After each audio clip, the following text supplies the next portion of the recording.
It was impossible to translate any passage of Old Speak into New Speak unless it either referred to some technical process or some simple everyday action, or was already orthodox.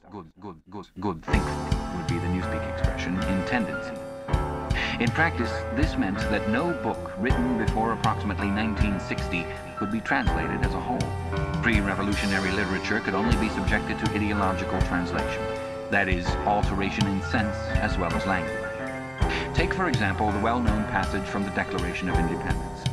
We hold these truths to be self-evident, that all men are created equal, that they are endowed by their Creator with certain inalienable rights, that among these are life, liberty, and the pursuit of happiness, that to secure these rights, governments are instituted among men deriving their powers from the consent of the governed, that whenever any form of government becomes destructive of those ends, it is the right of the people to alter or abolish it, and to institute new government.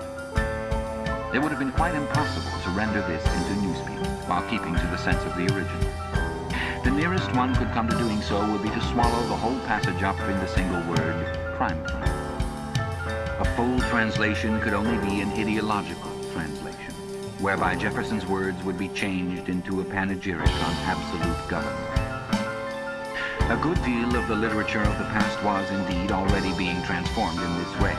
Considerations of prestige made it desirable to preserve the memory of certain historical figures, while at the same time bringing their achievements into line with the philosophy of insight. Various writers, such as Shakespeare, Milton, Swift, Byron, Dickens, and some others, were therefore in process of translation.